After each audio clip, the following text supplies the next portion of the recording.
Jorge down because you had some questions about DI. Is Jorge, just come in all the way. Which way? Just right back in here so the students can all lean in. So I just wanted to bring Jorge down here so we can talk a little bit about what we're doing with Google Immersion and things like that.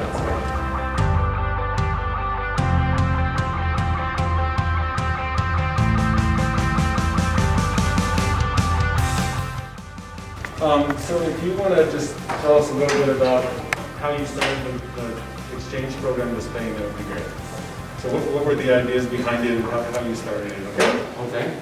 Just go ahead. Okay, well, I'm from Argentina, and so I studied English for so long, you know, for like 10 years, and I realized even after 10 years when my cousin from California came to visit me that I couldn't understand a word she was saying. And so I realized that in order to improve with the language that you study, you had to actually make that sacrifice and live in the country where from where the language is. And so when I came to the U.S.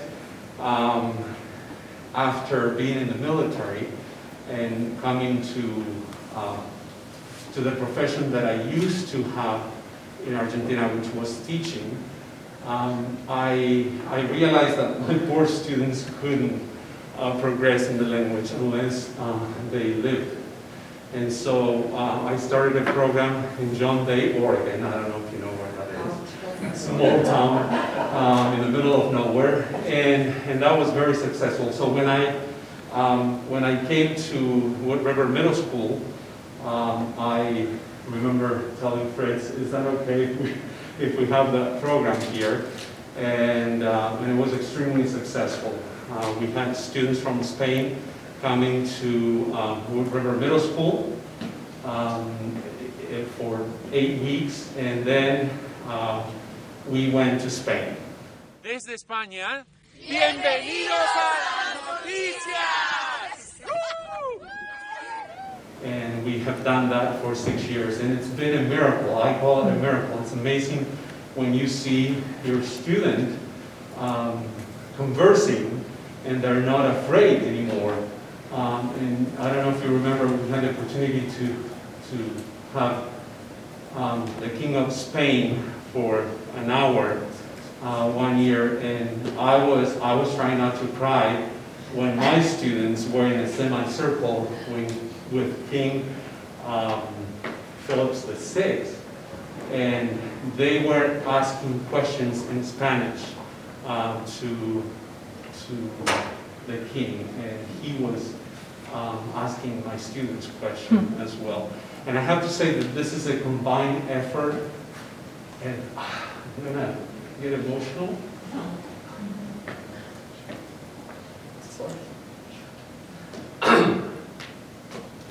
Because I know that, because I see that Principal Brad and the principal at Hemingway, this is a combined effort. I'm so grateful for the job that your staff does in your respective schools. And we receive those students, and they are prepared and bilingual to continue that linguistic progression. And so this is a combined effort, and we're a team. And then they go to the high school and they succeed in AP courses, and it's just amazing. And so I'm so grateful for this effort in which we can work together for the benefit of our students. Thank you so much, Jorge. Jorge, thank you. Yeah? We're very grateful that you're part of our Blaine County School District team. And today, to recognize you, we have our Superintendent of Public Instruction, Sherry Ybarra, here, who wants to talk to you.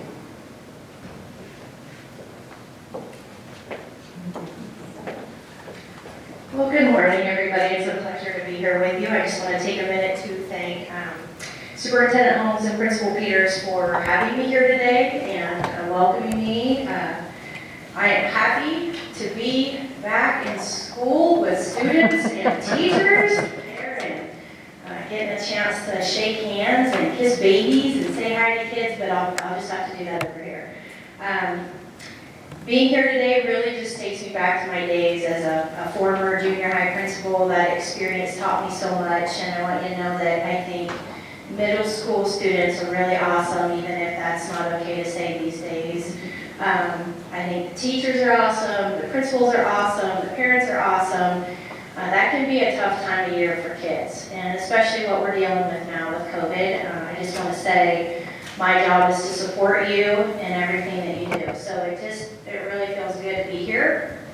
And those of you in this community know best about the impacts of last year's emergency and the declaration to close schools.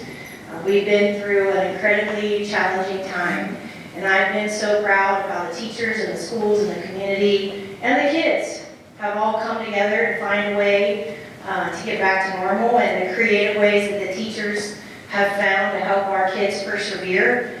I watched some incredible things happen. I watched an art teacher teach kids about landscaping through folding laundry at home. I watched high school teachers with seniors honor them by doing the ding dong ditch, by leaving, ringing their doorbell and leaving gifts on their doorstep. And that to me really shattered the stereotype that our system is slow to respond to change. And teachers just shifted so quickly and embraced new ideas and incorporated new resources. And I think it's helping our kids navigate the system even better and to learn to persevere and to deal with new challenges. And I say all the time, I'm going to say it again, that we know there's nothing more important in the classroom than a teacher. Whether we have to do this on Zoom or Google Meets or whatever that is, there is nothing more important than the teacher. The teacher still has to be there, no matter how we do this. That's why my budget request for next year prioritizes people, focuses on restoring the career ladder and funding for the third run for veteran teachers. You know this, we know this, and I keep reminding the legislature of this. But you know what? Let's just stop with that stuff. Do you want to know why I'm really here today? Yeah. A visit from the superintendent of public instruction does not have to be boring, right? We are really here to celebrate one of your teachers who is recognized for his outstanding work in supporting schools and students to achieve. So there's only one of these people every year throughout the state of Idaho. And I'm so proud to announce that your very own Jorge Pulleiro is the state of Idaho's 2021 teacher.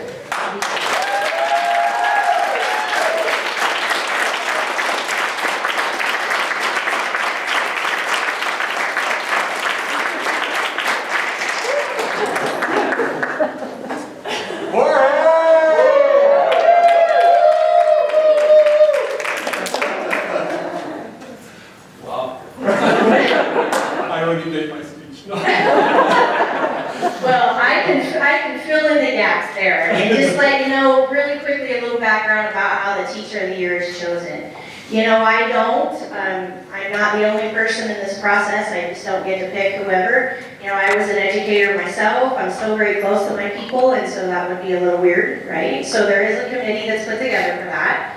And I do know that we had some of the committee members actually join us, I think, via Zoom today. We did have 170 nominees this year, and Mr. Pulleiro actually rose to the top. So. In selecting the finalists each year, one of the things we look for is how successful the nominees are at connecting to something that I hold very near and dear to my heart. They're all standing in the back of the room. Is how do they connect to students?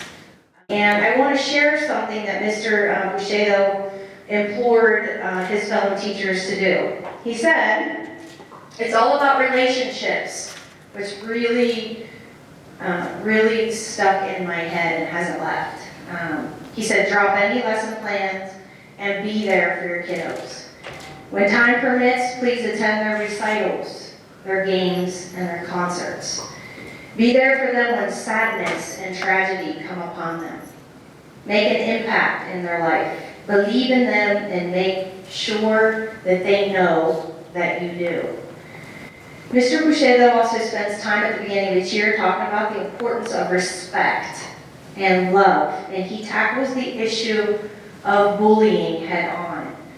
And I don't know if you know this about me, but I was one of those students growing up that was bullied, and back then it was considered a rite of passage, as something that you go through, and there wasn't a whole lot of adults that really stepped up to the plate, and in their defense, I don't know that we knew back then really how to deal with that. And so when adults in this arena come forward and do that to help kids, that really, as a victim of that, that really says a lot to me. It takes a really brave person who believes kids understand that kids need caring adults in their lives to help them through that. So, and I know that these words are music to the ears of last year's Teacher of the Year too, Stacy Waller, who is here with us as well. To congratulate you.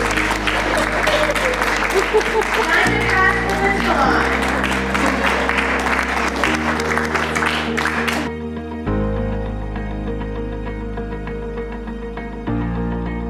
And Stacy's a tireless advocate for our students' social emotional needs too. And these folks here that are here with him today are his wife and his daughter, Ashley, which I understand Ashley is also a teacher here.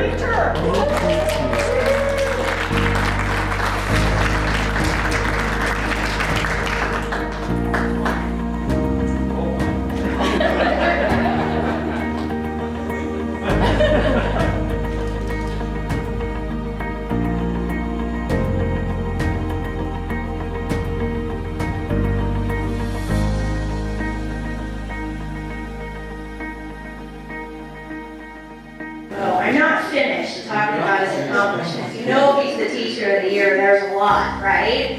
So you heard about his amazing program, his exchange program that he created that allows 8th graders in the dual immersion Spanish program to spend 3 weeks in Madrid in March living with Spanish families and being immersed in their language and their culture.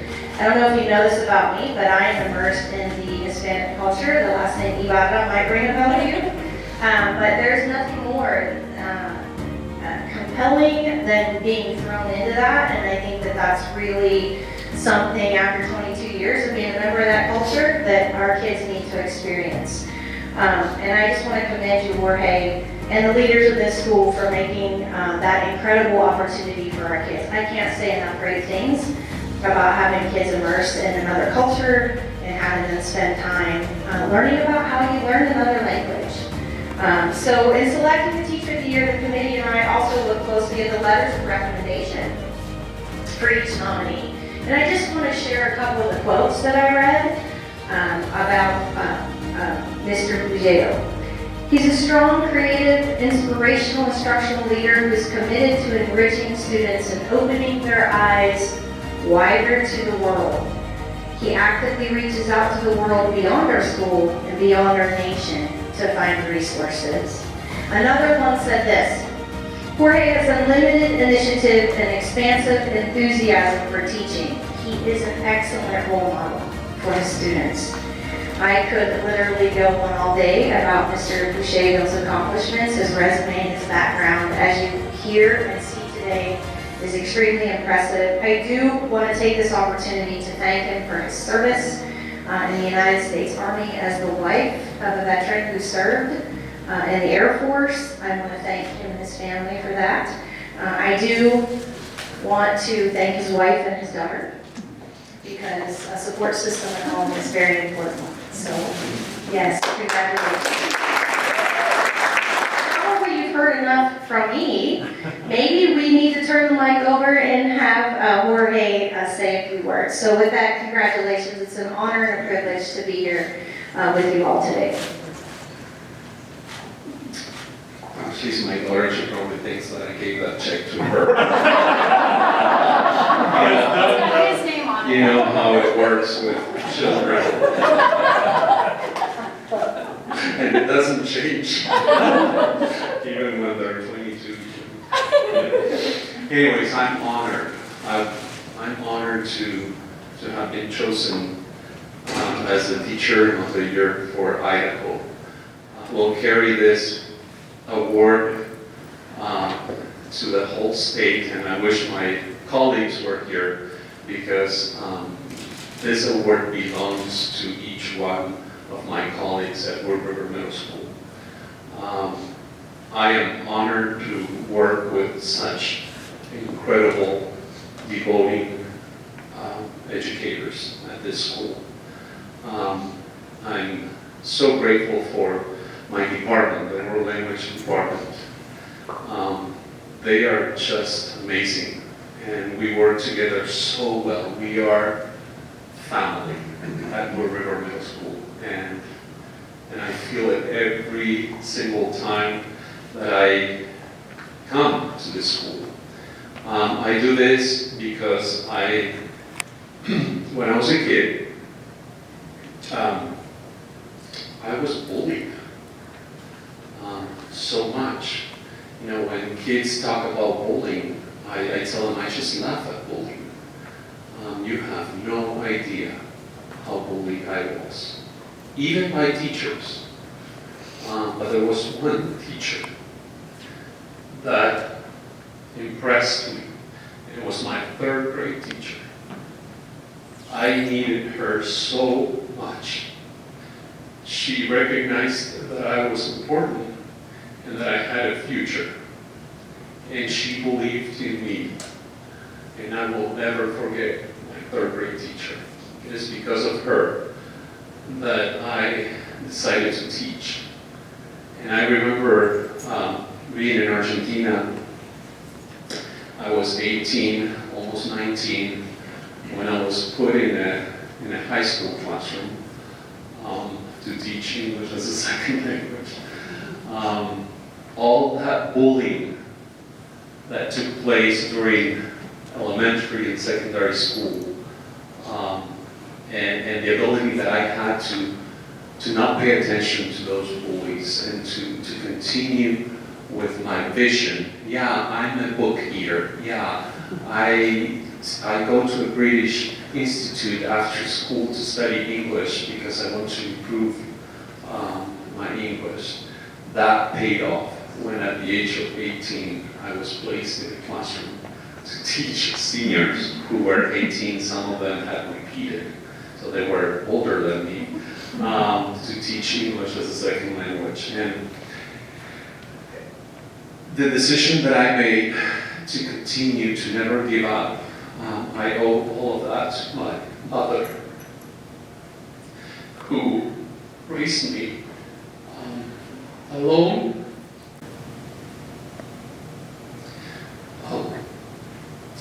After my father died when I was 4,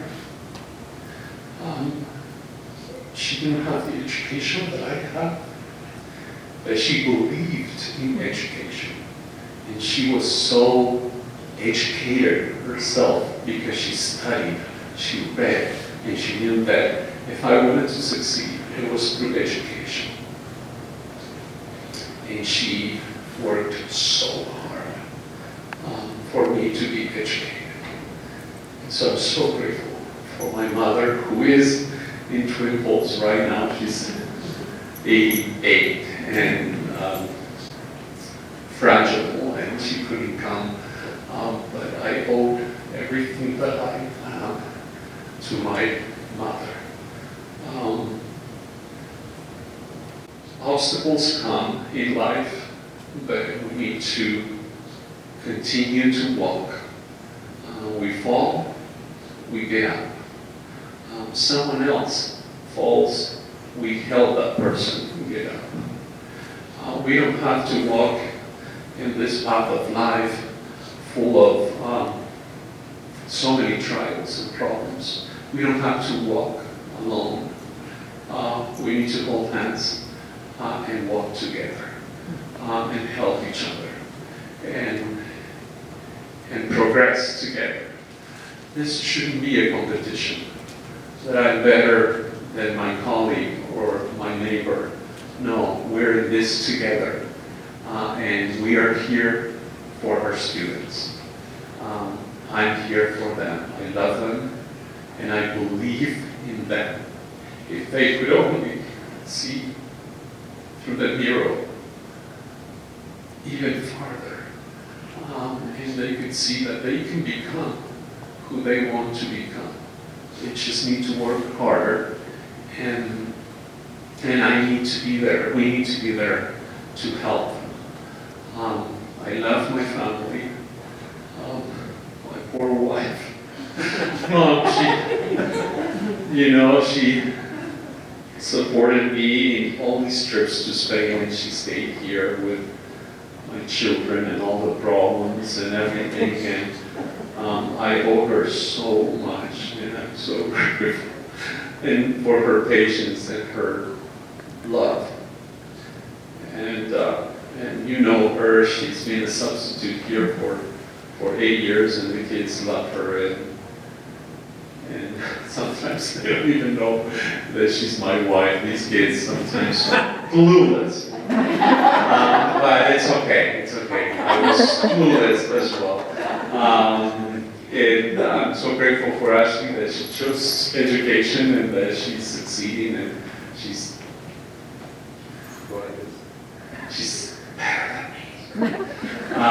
But I'm so grateful for all of you, and thank you. I'm honored, and I will do the job that I need to do as the Teacher of the Year in conveying the importance of working together as a team for the benefit and the education of our children. Thank you.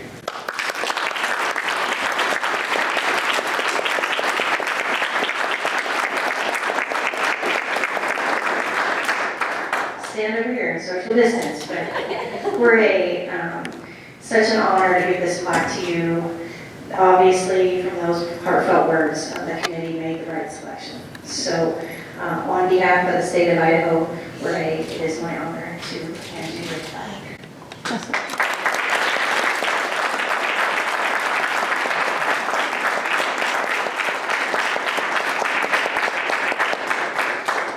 So at this time, I think we'll hand it back over to the superintendent and the principal, see if they have a few words before we head out for reception, I think, outside. So.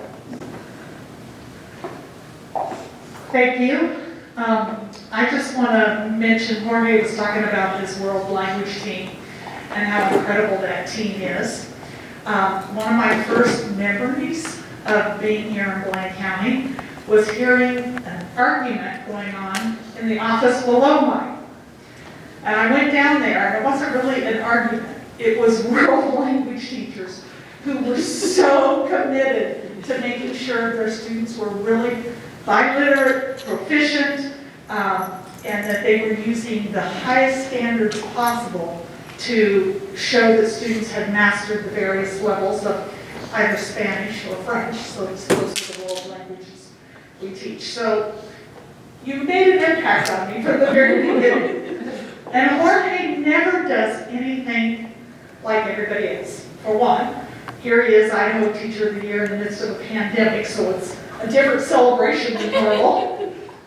But who else takes their kids to meet the King of Spain?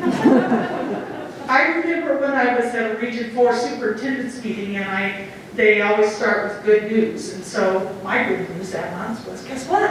Our kids just got to meet the King of Spain. They had an audience with the King of Spain. But Jorge does not do anything average. Everything is all over and above. So thank you for that.